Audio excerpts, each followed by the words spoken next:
Hermanos, estamos ya acercándonos al final de septiembre y este fue el mes del aniversario.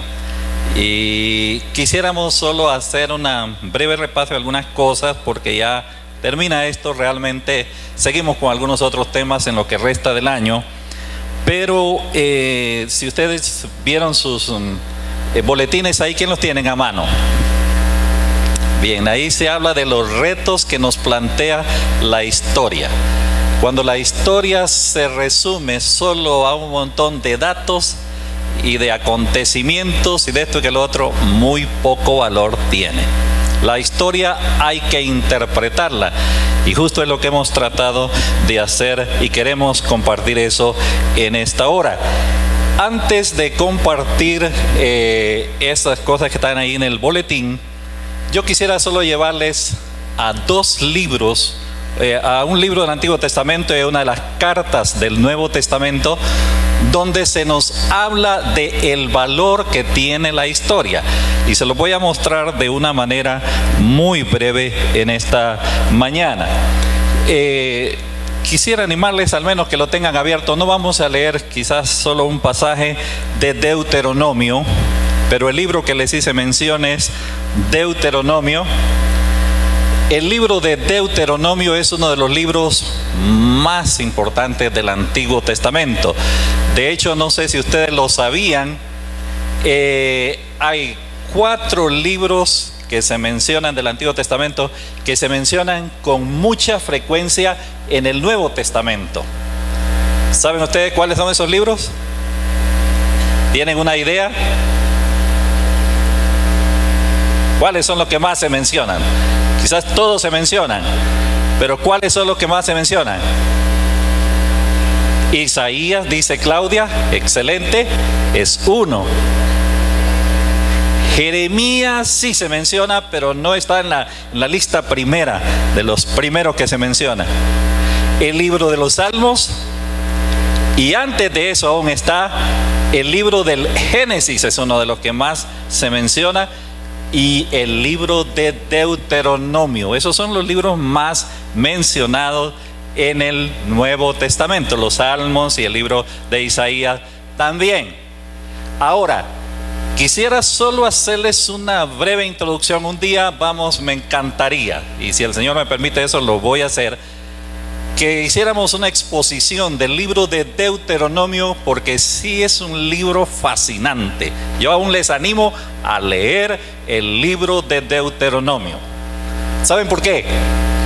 Porque Deuteronomio es conocido, y no es ese realmente el título de Deuteronomio, segunda ley. Así se le llama al libro de Deuteronomio. Pero Deuteronomio no es una segunda ley. Realmente el libro de Deuteronomio lo que hace es, Moisés lo escribió, y ustedes imaginen a un hombre entrado en años, 120 años. Está por despedirse de la congregación. Imagínense ustedes que hubiera sido su pastor aquí o alguien, un líder por 40 años aquí bueno, solo tenemos 25, ¿verdad? Pero imagínenlo ahora. Él está tratando de recoger las mejores palabras que él pueda poner en sus labios para decirle al pueblo cuáles son los retos que tienen por delante. El pueblo de Israel está ahí enfrente de la tierra prometida. Van a tomar posesión de esa tierra tan añorada. Y antes de entrar a esa tierra, Moisés va a hacer algo muy importante: recordarles todo lo que Dios había hecho con ellos y cómo pueden prepararse realmente para esa nueva vida que les espera. Realmente el pueblo de Israel, después de peregrinar 40 largos años, están a punto de tener unos cambios de los más drásticos que ustedes puedan imaginar. ¿Cuáles son esos cambios? Número 1, ya dejar de ser un pueblo peregrino nómada en el desierto, y ahora van a habitar en casas bien seguras, casas ahí formales, diríamos hoy día. Qué cosa más tremenda. Mire, uno acostumbrado, por ejemplo, a vivir en el campo y viene a la ciudad qué cambio más drástico. Uno no se halla en la ciudad. Bueno, no sé si ustedes, pero los que hemos vivido en el campo y venir a la ciudad, cómo cuesta la adaptación. Moisés le dice, mire, vienen unos cambios grandes, pero eso no es lo más importante. Ustedes van a tener, imagínense qué cambio más enorme. Durante 40 años ellos recibieron el pan de cada día en la mano. ¿Cómo se llamaba ese pan? Maná. Ahora, como decimos corrientemente, vulgarmente, tienen que sudar la gota gorda. ¿Para qué? Para tener el pan de cada... ¡Qué cambio tan grande! Puede imaginarse que de la noche a la mañana, bueno, le pasa a los chicos cuando se van de casa, que ya mamadita no está para... Yo me fui de mi casa a los 16 años y me tocaba hacer mi comida, lavar mi ropa, plancharla y todo eso. ¡Qué cambio más drástico! Y tener que ganarme el pan de cada día. Cambios enormes en la vida. Ahora, un pueblo protegido por Dios. Una nube lo cubría durante el día ahí. Nada de calor, aún en el desierto.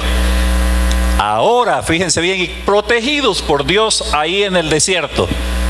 Ahora tienen que conquistar la tierra. Y ahí al otro lado del Jordán hay pueblos que son aguerridos. Pero ustedes tienen que, ¿qué? Tomar posesión de esa tierra. Y otro montón de cambios. Tal vez uno de los peligros que Moisés va a mencionarles, mire, ahí nomás enfrente, ustedes se van a tropezar con una cantidad de situaciones difíciles.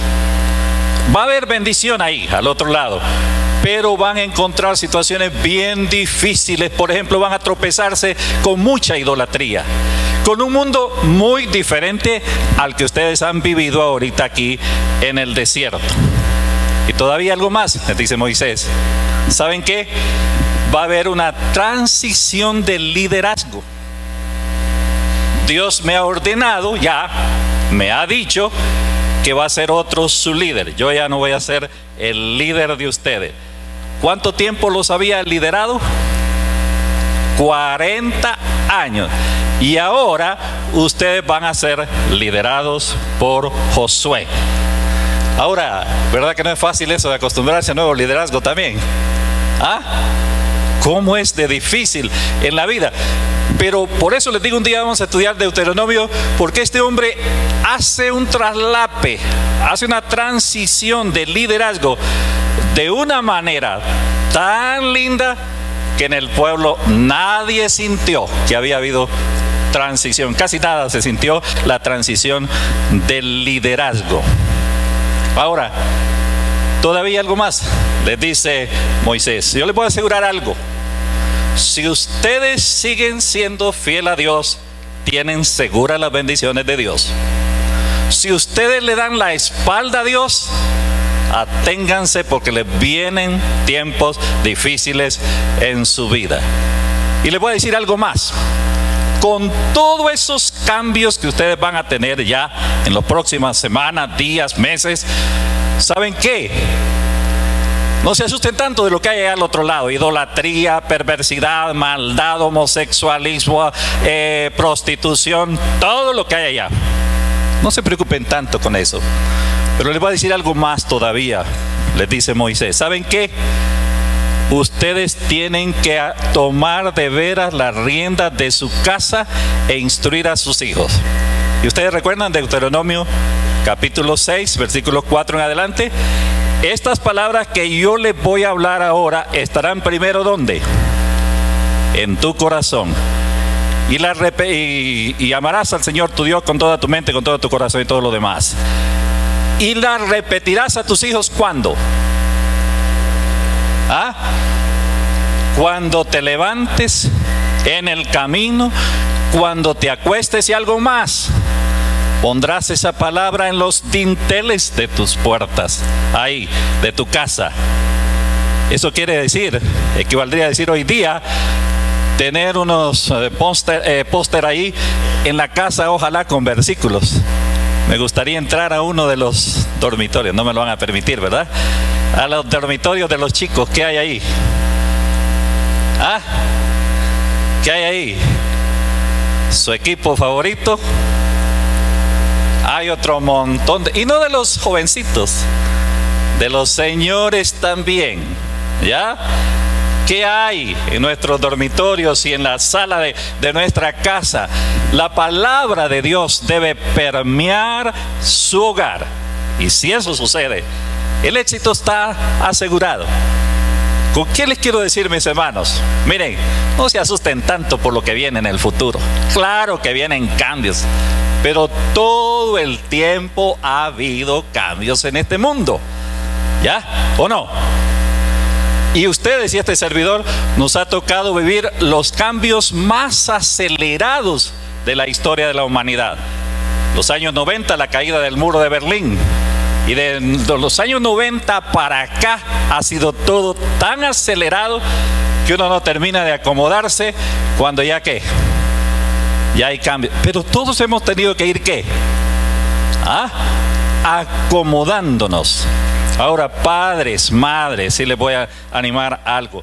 No importa lo que venga en el futuro. Si ustedes educan sus hijos, ¿cuál es la promesa bíblica?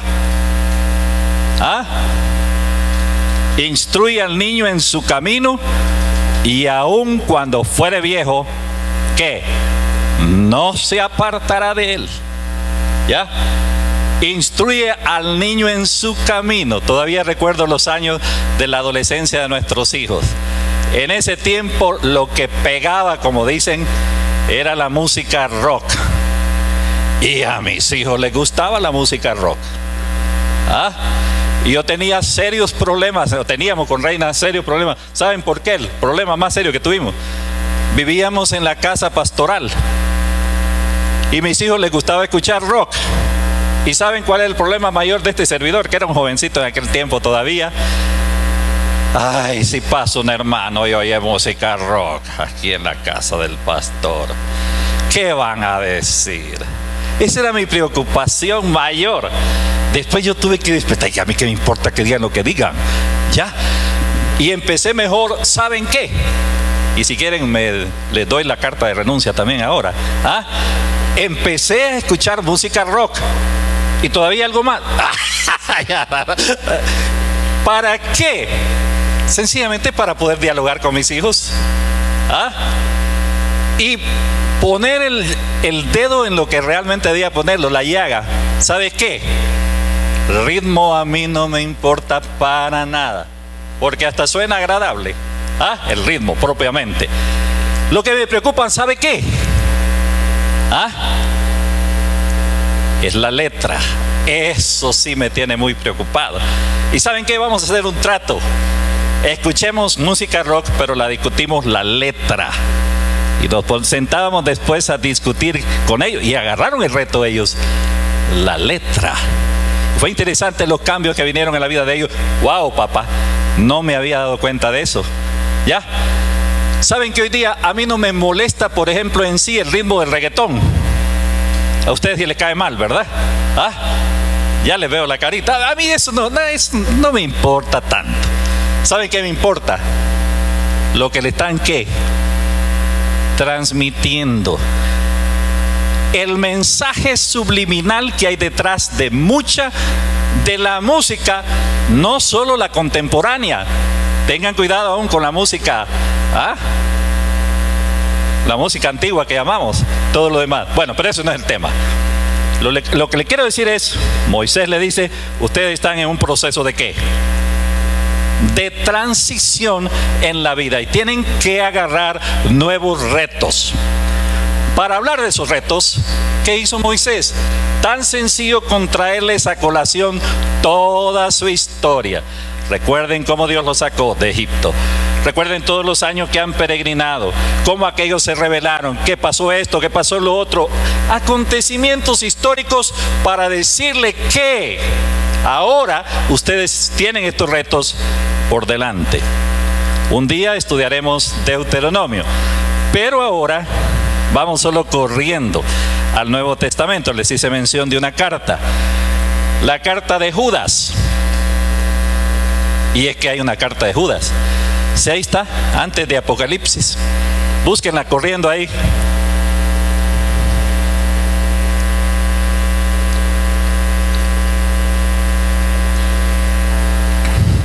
Ahora miren el contexto tan diferente. Moisés está preparando al pueblo para tomar posesión de la tierra prometida. Les trae a colación la historia. La historia tiene un valor inmenso, les dice Moisés. Ahora miren lo que está en la carta de Judas. ¿Ya la tienen? Miren lo que dice el versículo 2 de Judas.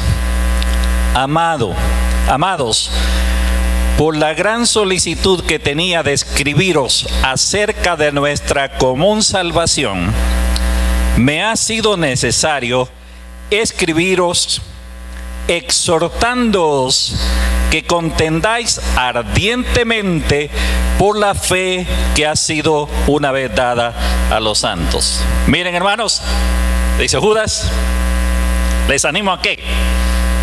¿A combatir qué?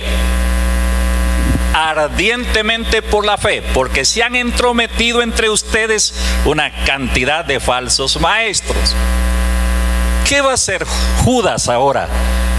Fíjense que si ustedes leen la carta y lean en la casa ahí despacio, algún día de estos, van a encontrar lo que hace para prepararse para combatir las herejías de su día. Otra vez lo lleva ¿a dónde? A la historia. Solo denle una miradita ahí a la carta de Judas, ahí, miren ustedes, ahí rápidamente. ¿Qué acontecimientos históricos menciona? Miren, por ejemplo, en el versículo 5, la segunda parte, habiendo salvado al pueblo, sacándolo ¿de dónde? Está recordándole esa historia. Y miren lo que sigue diciendo en el versículo 6, y a los ángeles que no guardaron su dignidad, sino que abandonaron su propia morada, lo lleva a la historia, aún la condenación de los ángeles.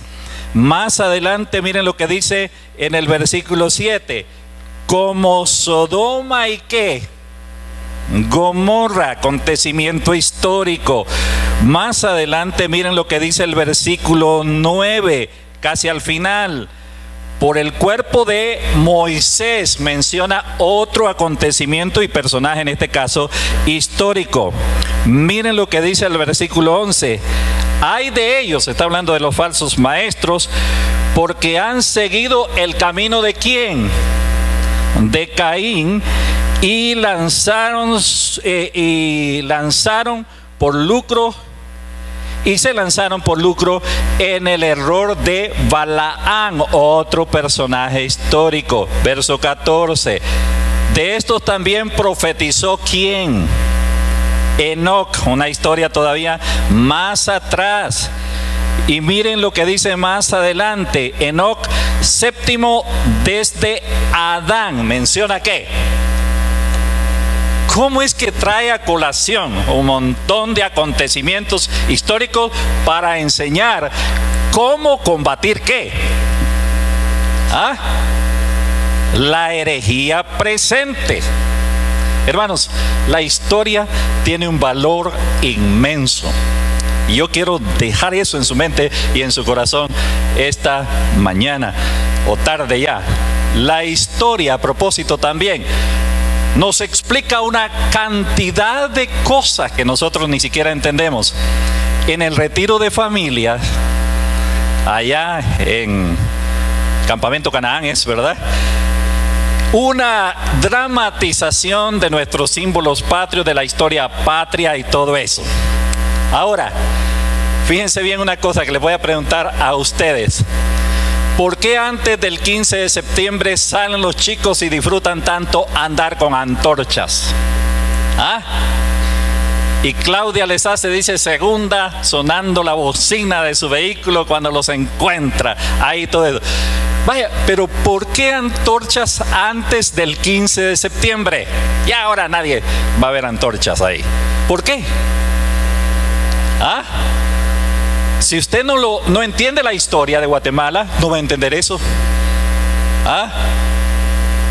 Cuando se firmó el acta de independencia, la señora Dolores Bedoya encendió una antorcha y salió invitando a su vecindario y a todo el pueblo aquí en Guatemala a que celebraran ¿qué?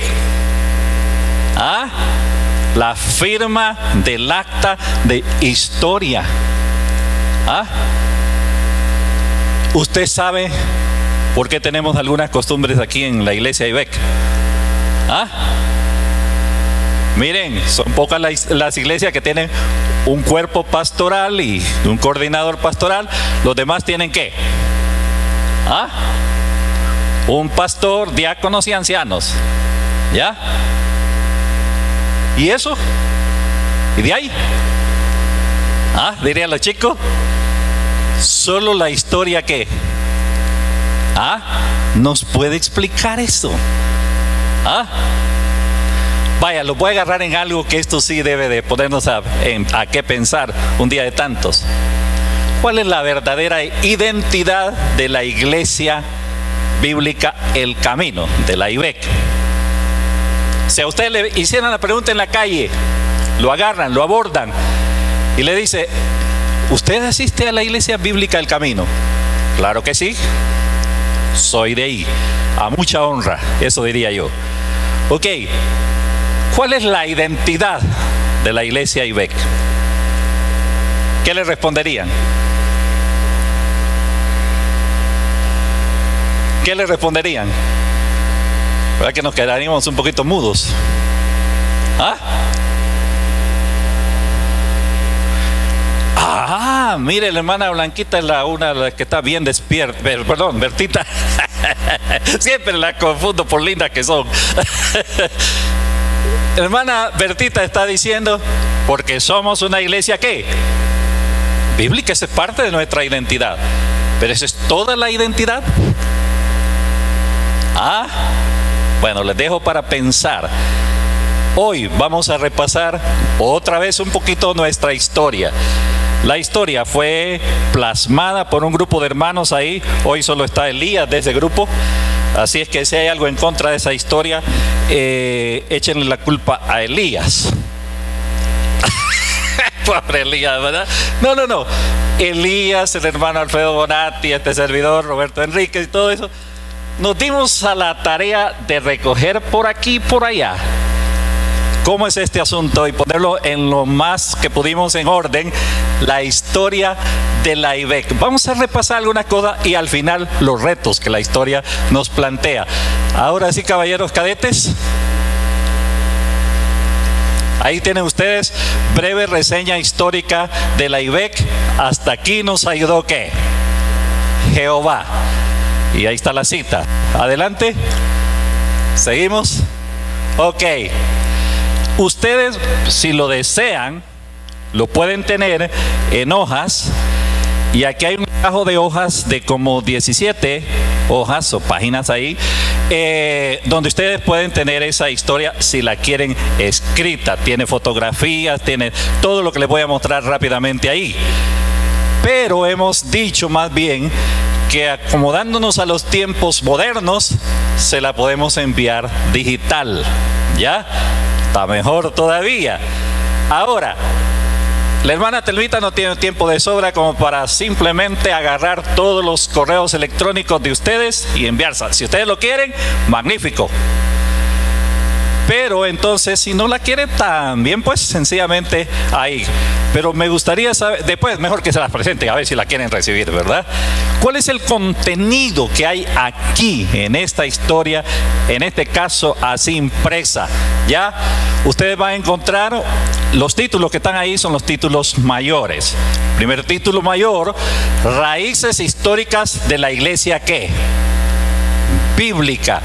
Fíjense que la iglesia bíblica no nace en un vacío, ¿ya? Está conectada con ¿qué? Al menos lo más cercano, dígame, porque eso sí debe saberlo. ¿Con qué se conecta en sus raíces? ¿Ah? Histórica.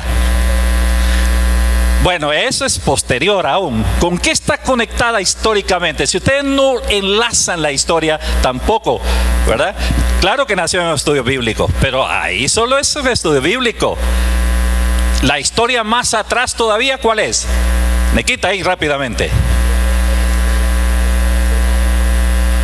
Ok, la iglesia bíblica El Camino, zona 12. No, la iglesia Centro Bíblico El Camino, zona 12. Empezó a orar y a soñar de establecer otra iglesia en algún lugar de la ciudad de Guatemala.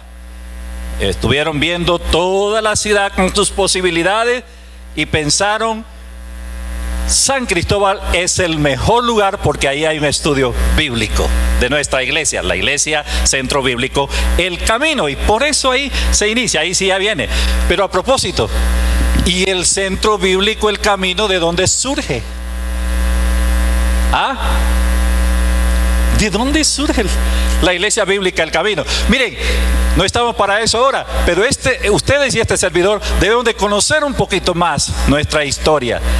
Si hay algo fascinante para mí, a mí me encanta la historia de la iglesia evangélica en Guatemala. La iglesia evangélica, en términos generales, en Guatemala. Bueno, yo escribí algo de la iglesia evangélica en Honduras, pero a mí me interesa la historia de la iglesia evangélica Guatemala. ¿Alguno de ustedes sabe por qué hay una iglesia que se llama Iglesia Presbiteriana a un costado norte del Palacio Nacional? ¿Alguno de ustedes sabe? ¿Ah? Y usted dice, a mí qué me importa, aquí estoy en mi iglesia bíblica. ¿Ah? Pero vale la pena conocer un poquito de qué, de la historia. Justo Rufino Barrios tuvo problemas con la iglesia católica aquí en Guatemala y estaba bien enojado, ¿ya? Y tenía ahí una confrontación bien fuerte con la iglesia católica aquí en Guatemala, porque le empezó a expropiar algunas de las propiedades, que esto y que lo otro. Ok, va a Estados Unidos y conoce a algunos miembros de una iglesia presbiteriana en Estados Unidos y les dice, hombre, ¿y por qué no vienen a Guatemala y predican en Guatemala? Quería echárselos a los otros. Ok, ¿por qué no vienen a Guatemala? Y es que dice, no está mala la idea, vamos a ir ¿a dónde? A Guatemala, y les abre puertas y probablemente influyó para que al costado de el Palacio Nacional de Guatemala se fundara más tarde o se estableciera más tarde la iglesia presbiteriana. Eso solo para decirles a ustedes que nada surge en qué, en el vacío, y que bien haríamos en conocer siquiera un poquito de la historia de la iglesia evangélica en Guatemala. Aquí se han escrito páginas gloriosas de la iglesia, del evangelio en Guatemala. Pero el evangelio no comienza con Justo Rufino Barrios, todavía viene un poco más atrás. ¿Ah? ¿Saben dónde llegó primero el evangelio a Guatemala? Si alguien me dice, almuerzo gratis. ¿Ah? ¿Saben dónde se inicia la predicación del evangelio en Guatemala? ¿Ah? Más fuerte, Puerto Barrio, casi, no se lo ganó completo. Pero ¿saben ustedes que vinieron aquí a Guatemala en 1800 y algo? Colportores, no sé si ustedes han oído esa palabra, colportor. ¿Ah? Gente que venía distribuyendo las sagradas escrituras. No habían en 1800 y algo carreteras en Guatemala. Todo venía por el lado de Puerto Barrios, y para ir más acá al centro del país, ¿saben por dónde entraban? ¿Ah? Río Dulce. Y si ustedes conocen, van a encontrar en la entrada del Río Dulce, o la salida más bien del Río Dulce, al lago de Izabal, ahí está el famoso fuerte ese, ¿es San Felipe que se llama? Fuerte de San Felipe, porque ahí era el control de los piratas, porque ahí entraba todo el tráfico, por así decirlo, marítimo hacia el interior del país. Me he ido demasiado lejos, solo para decirles una cosa: las raíces de la historia de la iglesia bíblica El Camino no es ahí nomás en un estudio bíblico, tiene mucho más que, mucha más historia, pero eso lo van a encontrar un poquito nada más ahí. El otro subtítulo que ustedes van a encontrar ahí, Inicios de la obra, y ahí se les vamos a contar, o les contamos con detalle cómo fueron esos estudios bíblicos que habla la hermana aquí, que está sentada. Qué bueno que vino usted hoy, me puede apoyar. Y yo no voy a mencionar detalles porque usted es la que los conoce, ustedes los vivieron, ¿verdad? Ok. Pero ahí sí, unos estudios bíblicos tan lindos. ¿Cómo es que se llaman aquellos, el pan, esas galletitas que usted me mencionó, hermana? Chiqueadores. Después de terminar los estudios bíblicos con chiqueadores, y horchata, comían eso ahí en esos primeros estudios bíblicos. Fíjense que fue el 24 de mayo de 1989, cuando un hermano querido para ustedes y este servidor, y admirado por todos nosotros, el doctor Stanford Ort, les dice a estos hermanos: miren, los hermanos de la zona, allá de la zona 12, quieren que ustedes ya se vayan aquí estableciendo mejor, porque están soñando con una nueva obra en San Cristóbal. 24 de mayo 1989. El último domingo de agosto de 1989 despiden al grupo allá, que eran como 15, 20 familias, para que de una vez se quedaran aquí en San Cristóbal. Bueno, pero la historia ustedes la pueden leer, mejor no se las cuento, porque entonces le pierden el sabor ahí. Esos inicios de la obra, y le contamos en detalle un montón de cositas ahí, fotografías de ese primer grupo que despidieron allá, esos estudios bíblicos que ella mencionó ahí. La otra cosa, ¿cómo fue la primera organización de la IBEC? Ahí lo van a encontrar en esa historia. Ahí más abajo todavía dice personería jurídica. Eso en febrero de 1996, se hizo el trámite ante las autoridades del Ministerio de Gobernación de Guatemala, la solicitud de personería jurídica. La iglesia tiene personería jurídica, y saben que unos pocos meses más adelante fue concedida esa personería jurídica. Como en 3 meses, 4 meses, ya la iglesia tenía su personería jurídica. ¿Quiénes pusieron su nombre ahí? Si hicieron una sesión así como estamos ahora: hermanos, vamos a solicitar la membresía, la personería jurídica de nuestra iglesia. ¿Cuántos están de acuerdo en que hagamos eso? Yo, y varios de los que están aquí firmaron ahí. Uno de los que están en la cabeza ahí, Noé y Corina Marroquín, ahí firmaron lo de la personería jurídica. Ok.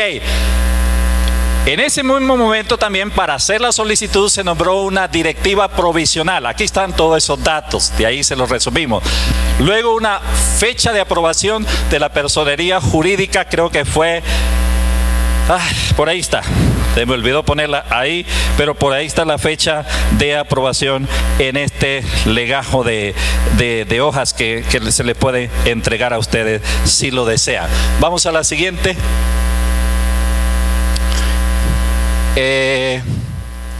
Sistema de gobierno. Ahí se estableció también, se establece en la personería jurídica. Factores de crecimiento. Cuando ustedes agarren la historia o la tengan digital, lean por favor cuáles fueron los factores que contribuyeron y siguen contribuyendo para que esta iglesia haya caminado, haya crecido hasta donde estamos en el día de hoy. ¿Algo más? Algunos distintivos de nuestra iglesia, hacíamos la pregunta también hace un rato, ahí los van a encontrar. La proyección social y misionera y social de la iglesia. Y aquí viene un punto muy importante, en la última ahí: establecimiento de la visión y misión de la Iglesia Bíblica El Camino. Otro almuerzo gratis para quien repita la misión y visión de la iglesia. No la lean de ahí. Porque eso es trampa. Miren, aparece todos los domingos ahí en el boletín. ¿Cuál es la que aparece? ¿La visión o la misión? La misión, ¿ya? Ok. Pero eso debe estar en la memoria, en la mente, y poderlo ¿qué? ¿Saben quién trabajó en eso de la misión y la visión de la iglesia bíblica? Julio Martínez y otro grupo de hermanos ahí. Y estamos agradecidos porque saben ustedes una cosa: escribir una visión, así como la ven ustedes de ahí, esto en un rato lo escribo. Mentiras. Hay que ponerle ¿qué? Coco, para resumir en unas cuantas palabras cuál realmente es la visión y misión de nuestra iglesia. Seguimos, jóvenes. Personas que han contribuido significativamente en la enseñanza de la palabra de Dios. Hermanos, aquí le hacemos una larga lista. Ahí ustedes lo van a encontrar.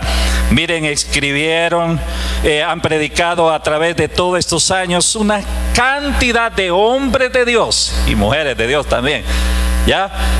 Han predicado la palabra. Se los dividimos por década, la década del 90, la década del 2000 y del 2011 a la fecha. No aparecen ahí, están aquí en la historia algunos de esos nombres. No todos, por supuesto, porque entonces no habría lugar para hacerlo. La siguiente cosa ahí que dice, personas que han dejado huellas en nuestra iglesia. Hermanos, ustedes han dejado huella, pero como se trataba de la historia, y les voy a confesar algo ahora, se los voy a leer eso, ¿saben? Y se los voy a leer por una sencilla razón. Solo incluimos estos nombres y ya después les puedo decir por qué. Doctor Horacio Figueroa, personas que han dejado huellas en nuestra iglesia. Doctor Horacio Figueroa, doctor Jaime Monteagudo, doctor Abel Morales, ingeniero Gwen Berger, licenciado Jaime Rodríguez. Ahora, ustedes que son tan pilas, tan inteligentes, se darán cuenta por qué no seguimos con una lista larga. ¿Ah? ¿Por qué se imaginan? Estos ya están con el Señor. ¿Ya? Nosotros y ahora les abrimos nuestro corazón, sinceramente no quisimos seguir con la lista de los que viven, porque sería una lista, primero, interminable, y segundo, se nos podía quedar un nombre y, como dicen en mi pueblo, se nos arma el despelote. ¿Ah?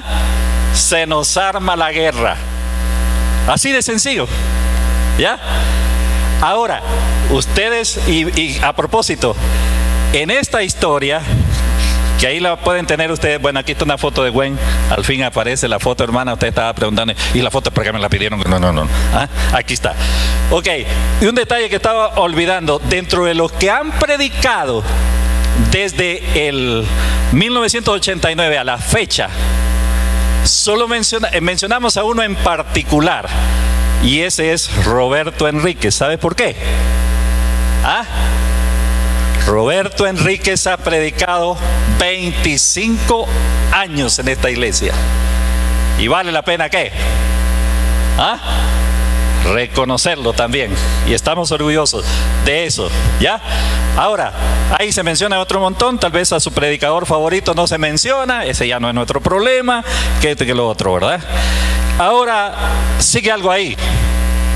Miren, la iglesia del presente, ¿cómo es la iglesia bíblica en el presente? Hay una ligera descripción ahí, lo que la iglesia bíblica ha significado para usted. Saben que esa es una sección linda, que les animo a leerla. Los hermanos encargados de esta comisión de historia empezaron a entrevistar qué ha significado a algunos, no a todos también, así es que tal vez no aparecen algunos, muchos de ustedes, pero aparecen algunos. ¿Qué ha significado? Y lo dijeron unas palabras tan lindas que valió la pena ponerlas ahí. Vamos adelante, jóvenes. Ok, resumen. Miren, en la historia esta, repito, ustedes van a encontrar un resumen del historial de la celebración de los aniversarios. Entonces hicimos una recopilación de los predicadores. No habían datos del 90 al 95, pero del 95 para acá, ahí están todos los predicadores, de qué predicaron, y algunos de ellos incluimos el bosquejo de su predicación. ¿Ya? Entonces ahí lo van a encontrar. Luego dice, ¿hacia dónde vamos? Aquí ya viene la interpretación de la historia. ¿Hacia dónde vamos? ¿Ah? 25 años y qué, pues 25 años.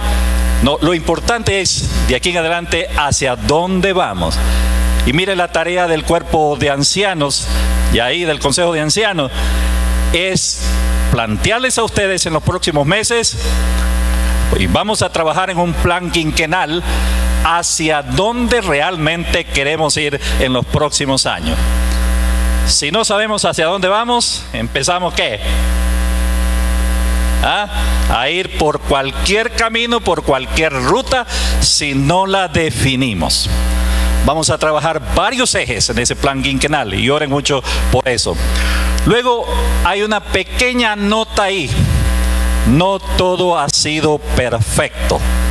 Y ese es un título que quiere decir que en esta amada iglesia de vez en cuando han habido ¿qué? Algunos pequeños conflictos. Bendito el Señor que aquí está la iglesia, pero siempre los han habido. Pero para qué estar alborotando el avispero, pues, ¿ya? No todo ha sido, solo una pequeña nota ahí, no todo ha sido perfecto. Luego los retos que nos plantea la historia. Y ahora sí, abran su Biblia, les iba a decir, no abran el boletín, ¿ya? ¿Cuáles son los retos que la historia nos plantea?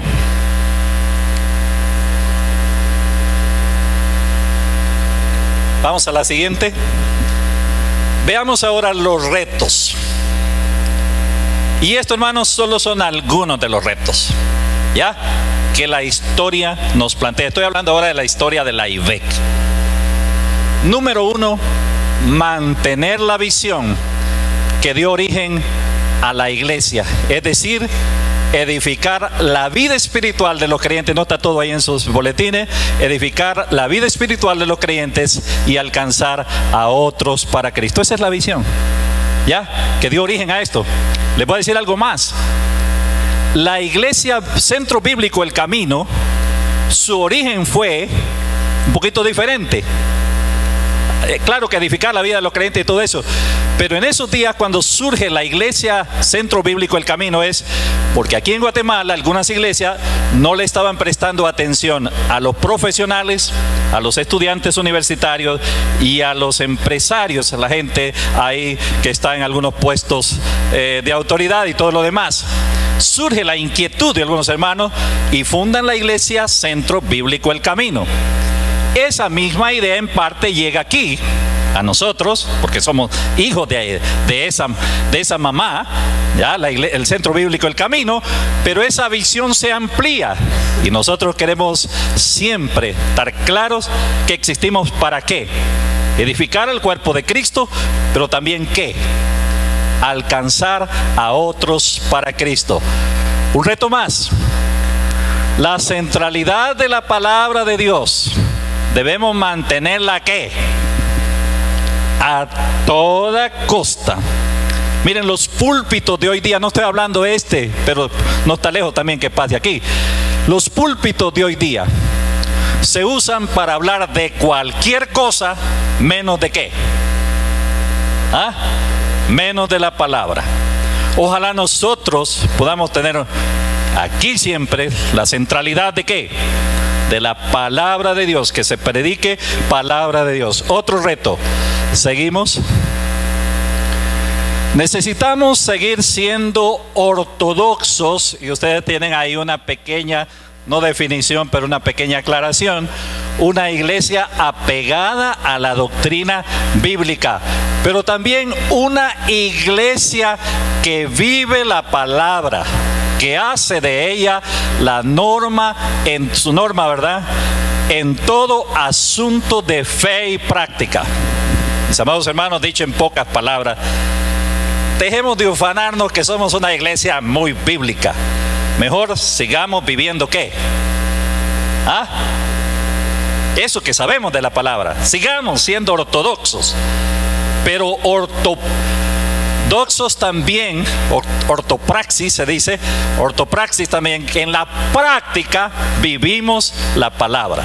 De nada sirve ser ortodoxos en la palabra, que aquí se predica la palabra, y esa palabra ¿qué?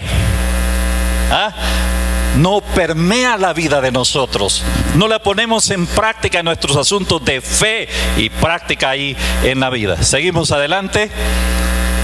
Mantener otro de los retos, mantener un ambiente de comunión, unidad e interés profundo los unos por los otros es un imperativo para todos.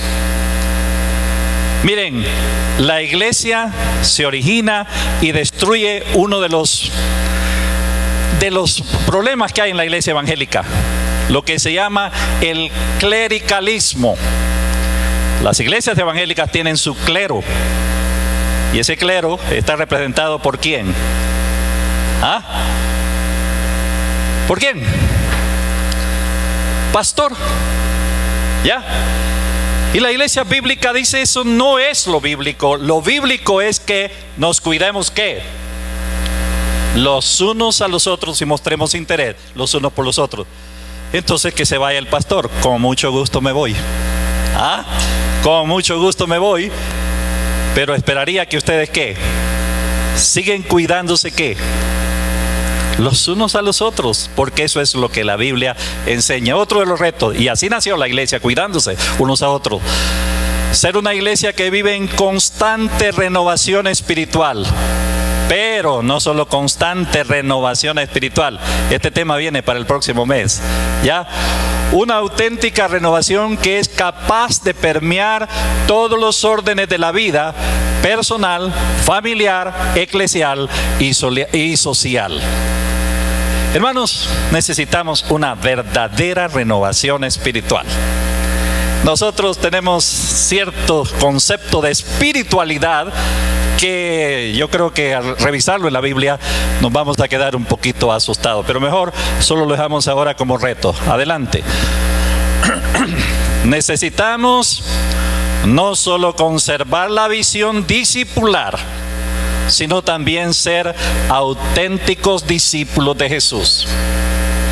La vida de la iglesia ha dependido del discipulado, ¿ya? Pero está bien, sigamos con eso, pero ojalá seamos auténticos discípulos ¿de quién? Del Señor. Vamos adelante. La pasión evangelizadora debe seguir, entre comillas, quemando nuestros corazones. Porque yo les voy a decir algo, no hay otra forma de crecer que no sea a través de ¿qué? ¿Ah? Del evangelismo. Y a propósito del evangelismo relacional, usted salga a invitar aquí todo este sector, los otros sectores, si acaso vendrá uno, vendrán dos. Pero algunos de sus amigos quizás más fácilmente atienden cualquier invitación, o ahí en su lugar, háblese usted del Señor, y si puede integrarlos un día a la iglesia, tráigalos para la gloria de Dios, ¿ya? Pero no hay, hoy día, vaya a tocar timbres, y lo que le echan esos perros, los Doberman o los otros, ¿verdad? Que todavía son más... ¿Ah? Yo sé que hay gente muy cortés que todavía, pero la mayoría hoy día no le va a abrir las puertas. Porque a propósito, y no es queja de este servidor, pero aún ir y tocar las puertas de los hermanos no es tan fácil. Hay que hacer citas, hay que hacer un montón de trámites, y todavía en las garitas lo confiesan a uno también, y si de paso se le olvidó la dirección, ya no entró. ¿Ah?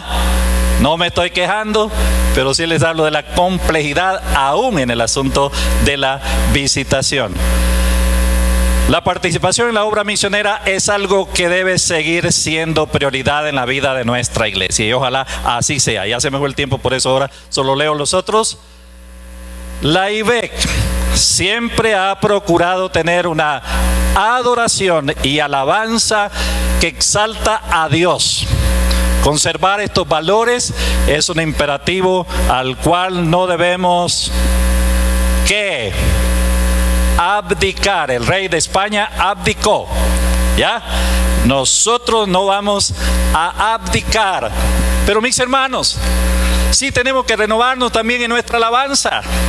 Pero ojalá que esa alabanza exalte ¿a quién? ¿Ah? A Dios. La otra cosa, uno de los retos grandes es vivir el evangelio expresado en un interés profundo por los necesitados, pobres, viudas, huérfanos, dentro y fuera de la iglesia. Hermano, está bien interesarnos en lo de nosotros, eso es prioridad. Pero ojalá también miremos un poquito allá afuera. Allá afuera también hay necesidad. Y ojalá que esta iglesia no cierre su corazón a eso. Ser proactivos en aportar opiniones cuando se dan debates a nivel nacional de temas que la iglesia tiene mucho que decir. Uno oye allá afuera debates sobre el aborto. ¿Tiene algo que decir esta iglesia sobre el aborto? ¿Ah? Ojalá tenga algo que decir. No estoy diciendo que vamos a pedir micrófonos ahí a la televisora, pero si se nos pidieron opinión, ojalá estuvimos dispuestos a dar. Yo escribía en Honduras, o me pedían opinión más bien, para una parte de una sección de la prensa de Honduras, que curiosamente es para mujeres, ¿ya? Y la redactora de esa página siempre estaba pidiendo mi opinión sobre un montón de temas. Y cuánto me gocé yo en eso, porque me hizo pensar en temas que yo jamás había pensado. Fíjense que nosotros, por ejemplo, una pregunta que me hicieron una vez: ¿qué piensa sobre el adulterio mental? Todos nosotros hablamos de adulterio, del hermano que se metió con otra mujer, que por aquí, que por allá. Pero ¿saben? ¿Y qué del adulterio mental? El mundo allá afuera es el que piensa en esas temáticas. Y uno dice, ¿qué es eso? No lo hablan de esa cosa. No. Están más preocupados quizás que nosotros, que solo estamos viendo ¿qué? Los hechos que van más allá. La última cosa, y ya terminamos, y esto es muy importante, hermanos. El reto mayor es no perder de vista el pronto retorno de nuestro Señor Jesucristo por su iglesia. El deseo ardiente de nuestros corazones es que nos encuentre haciendo su voluntad en todo. Una iglesia que pierde de vista el retorno del Señor empieza a andar también dando tumbos en la vida. Si hay algo que tenía la iglesia del primer siglo, y quizás la iglesia esta cuando comenzó, es la clara convicción que el Señor viene ¿qué? Viene pronto. Eso va a normar toda nuestra vida. Eso no es asunto solo que viene. Si Él viene, voy a vivir santamente. Si Él viene, hay urgencia de predicar el evangelio. Si Él viene, espero que me encuentre haciendo su voluntad. Les pregunto, ¿habrá alguna novia que se le olvide el día de su boda? El día que se va a casar. ¿O un novio? ¿Qué pensarían ustedes de un novio o una novia que se le olvida que se va a casar X día? ¿Qué pensarían ustedes? Dirían, ese desgraciado hay que mandarlo al infierno de una vez. Se le olvidó el día de ¿qué? De su boda. Hermanos, ¿verdad que muchas veces se nos olvida que el esposo viene? Y que la novia debe estar ¿qué? Preparada para el encuentro con su Señor. Este es uno de los retos más grandes y de lo que sí debe preocupar en nuestras vidas. Claro que vienen situaciones difíciles, pero hermanos, tenemos mucho por delante glorioso también, especialmente el retorno de nuestro glorioso Señor Jesucristo. Los retos podrían seguir, ¿ya? Pero esos fueron los que se plasmaron en la historia que se escribió de la IBEC en ocasión de su 25 aniversario. No se sientan comprometidos para nada, pero ¿les interesaría recibirla digitalmente? Lo que puede, se lo podemos enviar digitalmente. Levanten la mano solo y no la levanten, no, ya, solo lo que, ok, muy bien, hay varios ahí. Y algunos de ustedes que no tienen acceso todavía a internet o no pueden ahí y les gustaría digital, sí, impresa. Este es de Nequita, esta de una vez se la entrego porque se la habíamos prometido, ¿verdad? Pero le podemos sacar copias, vamos a sacar más de una por si alguien tiene interés. Mis hermanos, gracias a Dios porque nos permitió tener un mes de estar recordando todo lo que el Señor ha hecho, inclusive la historia que les acabamos de hacer mención. Vamos a orar. Nuestro Dios y nuestro Padre, gracias por el tiempo que nos has permitido de volver a recalcar algunos asuntos relacionados con esto de la historia.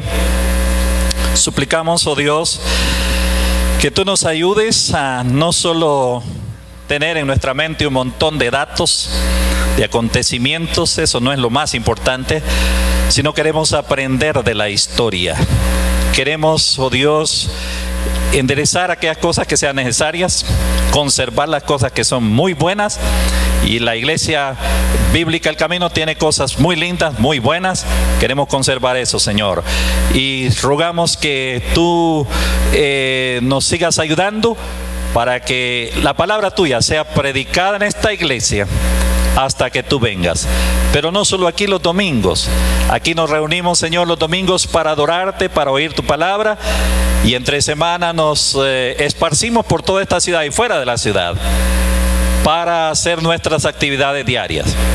Ahí queremos que la iglesia tuya resplandezca también, que la membresía de IBEC, que nosotros podamos glorificarte en nuestro trabajo, en los estudios, en las actividades de cada día, Señor, que tú sigas siendo glorificado en la vida de cada uno de los miembros de esta amada iglesia. Y lo rogamos y la gracia te damos en nombre de Cristo. Amén. Juanito.